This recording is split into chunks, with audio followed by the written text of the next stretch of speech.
Assalamualaikum warahmatullahi wabarakatuh. Perkenalkan, nama saya Dimas Adrian. Saya dari kelas 3 TIF. Pada video ini saya akan membuat laporan praktikum pertemuan kedua dari mata kuliah pemrograman mobile.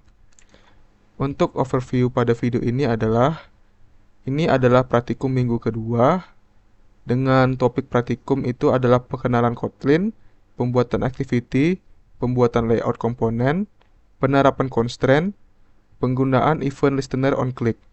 Tujuan utama dari praktikum ini adalah pengenalan Android Studio dan mencoba atau membuat hal dasar, di mana salah satunya adalah pembuatan activity, menyusun layout, dan menggunakan event listener on click pada sebuah tombol.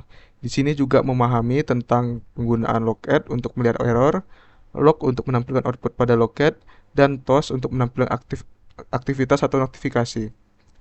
Untuk locket ini adalah sebuah log atau catatan yang akan menampilkan proses-proses yang terjadi. Misalnya kita terjadi error, maka error itu akan muncul di locketnya. Lalu log ini adalah sebuah fungsi atau fitur untuk menampilkan sebuah pesan ke dalam locket. Lalu toast ini adalah sebuah fitur untuk menampilkan notifikasi pop-up pada program yang kita buat.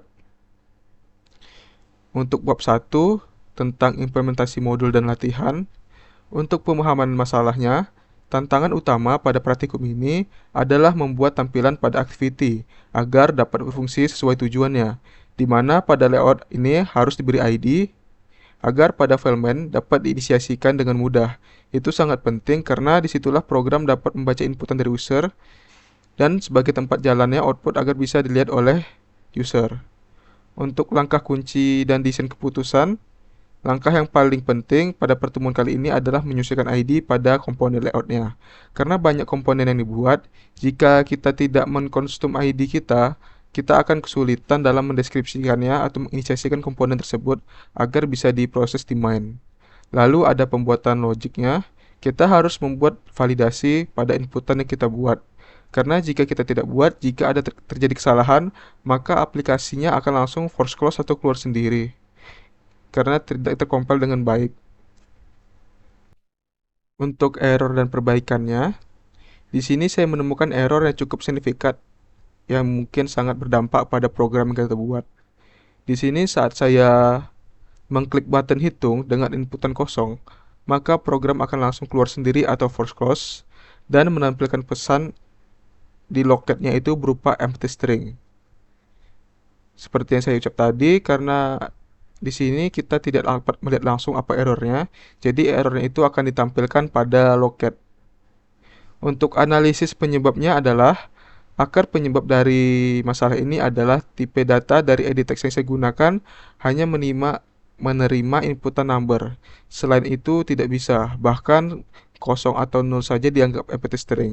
Dapat kita lihat di sini bahwa dia mendeskripsikannya itu adalah empty string, padahal sebenarnya itu adalah data nol, dan menyebabkan kegagalan karena format input itu tidak sesuai dengan yang seharusnya.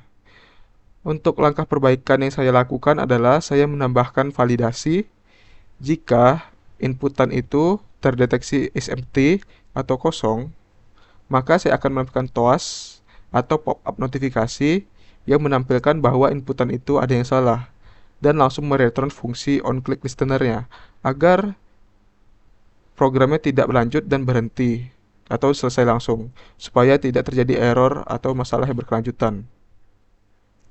Lalu pada tantangan atau kesulitan yang saya hadapi, selain error di atas, bagian lain yang menurut saya sulit adalah penyesuaian dengan sistem framework Kotlin ini. Karena sistem ini cukup jauh berbeda dengan framework yang sudah saya pelajari seperti Laravel dan React, di mana struktur dari folder dan filenya masih membingungkan bagi saya. Tapi kelebihan dari framework ini adalah pembuatan layout yang semi-otomatis, di mana kita dapat membuat layout hanya dengan mendrag atau drop komponen-komponennya saja, lalu langsung kodenya itu tercreate atau terbuat. Beda dengan Laravel dan React yang setelah saya pelajari, itu hanya menampilkan jika kita melihat di localhost, dan itu sangat bergantung dengan source code yang kita buat. Lalu untuk bab 2 tentang refleksi pembelajaran perkuliahan, pemahaman konsep inti. Konsep utama adalah pengenal Kotlin, di mana kita mencoba hal-hal dasar atau simpel dalam penggunaannya, seperti membuat activity dan mendesain layout, dan mencoba memproses inputan dari user. Tapi yang cukup penting di sini adalah penggunaan constraint dan penamaan ID pada komponennya. Penggunaan constraint sangat penting karena itu berfungsi agar komponen layout kita posisinya itu terkunci. Dan penamaan ID itu penting karena memudahkan kita dalam inisiasi variabel dalam file main-nya. Dan yang sangat penting adalah event listener or click, karena ini adalah fitur yang dapat membuat sebuah event atau kondisi itu berjalan ketika kita mengkliknya. Contoh dari penerapannya adalah saya membuat sebuah program untuk menghitung bangun datar, dan saya membuat sebuah button untuk mengkalkulasi hasilnya.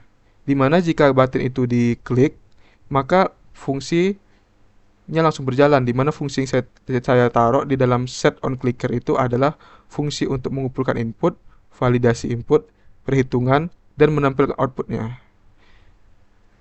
Lalu hubungan dengan materi sebelumnya adalah ini lebih kelanjutan dari pertemuan sebelumnya, karena di pertemuan sebelumnya itu hanya tentang instalasi Android Studio dan menjelaskan sekilas mengenai fitur-fitur di Android Studio seperti struktur folder, loket, dan lain-lain. Jadi pertemuan ini adalah pemahaman yang lebih mendalam mengenai fitur-fitur yang telah kita sebutkan sebelumnya.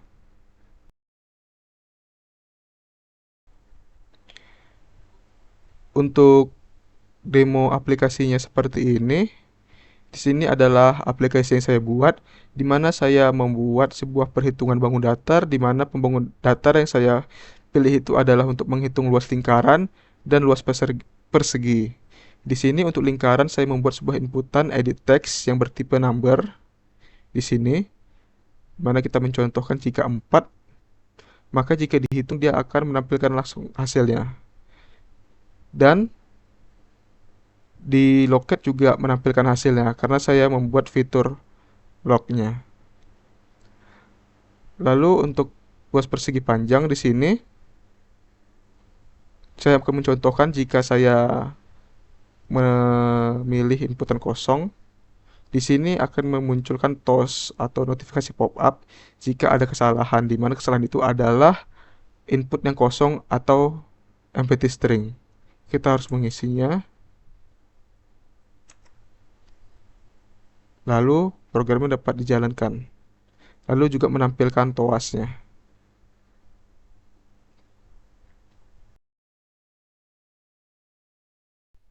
Untuk pembahasan kodenya, di sini pertama saya membuat sebuah activity dengan activity hitung rumus.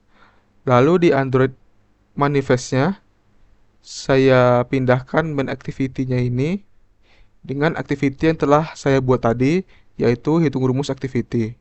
Lalu pada layout yang telah autocreate ini, saya menambahkan komponen-komponen yang saya perlukan, seperti input atau gambar atau text view yang diperlukan.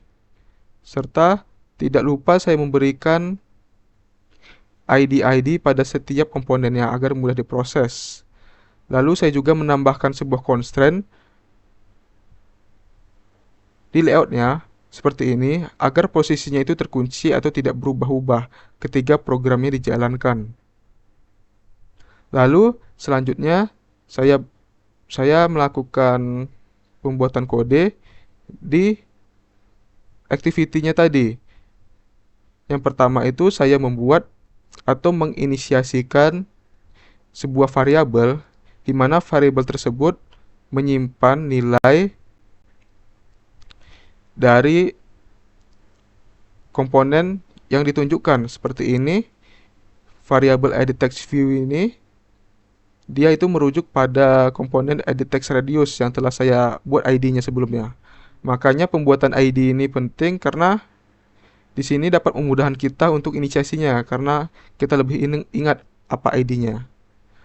Lalu di sini saya membuat atau menerapkan fungsi listener, set on click listener pada button hasil lingkaran. Pada buttonnya. Pada ini jika diklik akan menjalankan sebuah proses ini, di mana yang pertama itu dia menginisiasikan radius text yang akan menyimpan nilai dari edit radius text yang telah saya buat. Lalu di sini memvalidasinya, apakah dia kosong atau tidak. Jika dia kosong, akan menampilkan jari-jari itu kosong, lalu menyelesaikan proses dari on click-nya. Jika itu tidak kosong, maka akan lanjut. Di sini untuk radiusnya akan di-set menjadi double. Setelah itu diproses di dalam variabel luas menggunakan rumus untuk menghitung luas lingkaran dengan pi kali radius pangkat 2. Lalu di sini untuk edit teksnya atau edit teks untuk hasil, ini langsung berisikan nilai dari luas yang telah dihitung tadi. Lalu juga menampilkan hasilnya di loket menggunakan fungsi atau fitur log ini. Kalau i artinya information.